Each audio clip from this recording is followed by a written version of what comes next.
नहीं, ऐसा चला जाता है कि जैसे हम इनके प्रति ना द्वेष करते हैं और ना इनके प्रति हमारी अहित भावना है। अब ये हमसे द्वेष करके जल रहे हैं तो ये इनका स्वभाव है और इनको जलना चाहिए, क्योंकि जब जलेंगे तभी इनको महसूस होगा कि मैं गलत हूँ, मेरा हृदय जल रहा है। हमको उससे दुखी नहीं होना चाहिए। हमको दुख तब होना चाहिए जब हमारी किसी क्रिया से, हमारी वाणी से इनको दुख पहुँचा, तो हमें पश्चाताप होना चाहिए कि हमने गलत किया, आगे से नहीं करेंगे। लेकिन हम स्वयं अपने रास्ते सही चल रहे हैं और कोई हमसे द्वेष करके दुख प्राप्त कर रहा है, ये उसकी बुद्धि है, हम उसको रोक नहीं सकते, उसे हम संभाल नहीं सकते। इसलिए हमें दुखी नहीं होना चाहिए। हमें बस इतना देखना है हमारे द्वारा किसी को दुख न पहुंचे। अब वो हमारे प्रति भावना करके दुखी हो रहा है तो उसको हम क्या कह सकते हैं? हमारा बस नहीं, क्योंकि उसका स्वभाव उसको दुख दे रहा है। इसलिए हमको प्रसन्न रहना चाहिए, ऐसे संसार की इन वृत्तियों में नहीं फंसना चाहिए, नहीं तो आप दुखी बनी रहेंगी। जी प्रभु, ऐसा ही हो रहा है। हाँ, नहीं, आपको दुखी नहीं होना। प्रसन्न आत्मा संतुष्टा एन केनवा, हर परिस्थिति में प्रसन्न रहो। हमारे द्वारा अगर दुख किसी को मिला तब तो दुख होना ठीक है, क्योंकि उससे हमारा पाप नष्ट हो जाएगा, उससे हमारी क्रिया सुधर जाएगी।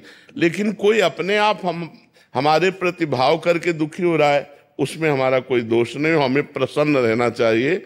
बहुत भगवान से प्रार्थना करनी चाहिए कि उसकी बुद्धि शुद्ध हो जाए। व्यर्थ में वो जल रहा है, पर हमें दुखी नहीं होना चाहिए।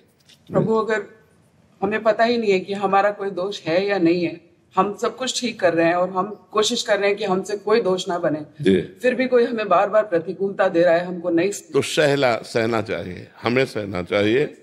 हाँ, उमा क्षमा सापो ते भारी, अपने कर्म जाय अपकारी। जब आप सहोगी तो आपकी सहनशीलता उसके स्वभाव को नष्ट कर देगी, उसको ठीक कर देगी, उसका दंड उसको मिलेगा।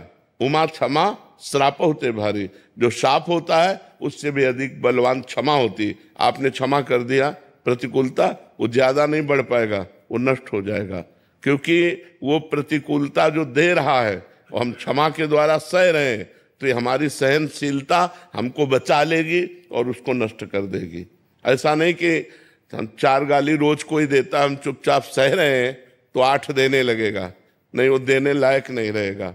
जब हम चुप रहते हैं तो उसको बहुत बड़ा दंड मिलता है। एक नाव में 50 लोग बैठे थे, उसमें एक संत अपने शिष्य के साथ बैठे थे, तो 2 पुलिस कर्मचारी चढ़े।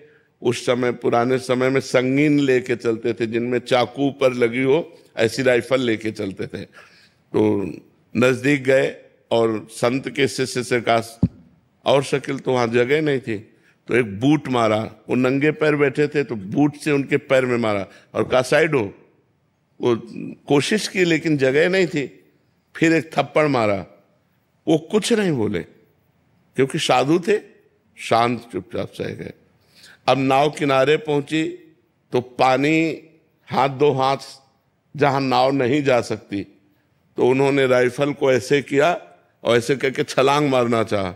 ऐसा बूट फिसला कि वो जो चाकू थी उन्हीं के गले में घुस गई और वहीं मर गए। तो उनके गुरुजी ने शिष्य को डांटा, कहा अगर 2-4 शब्द बोल देते तो बच जाता, तुमने एक भी शब्द उत्तर नहीं दिया, उसका साधु अवज्ञा तुरंत भवानी, कर कल्याण अखिल के हानि। सारे पुण्य नष्ट हो गए, देखो मृत्यु को प्राप्त हो गया।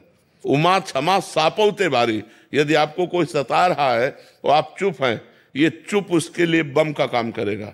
अगर हमने कुछ बोल दिया तो बचत हो जाएगी, अगर हमने बोला नहीं तो उसको भोगना पड़ेगा और तत्काल कोई न कोई उसके ऊपर अटैक होगा, काल का, माया का, कि वो झेल नहीं पाएगा। ये सिद्धांत है। अगर हम चुप हैं तो चुप रूपी ये बम उसको नष्ट कर देगा, और अगर हम बोल दिया तो उसके पाप नष्ट हो जाएंगे, वो बच सकता है। अगर हम बोले ना तो फिर बहुत बड़ा अहित हो सकता है उसका।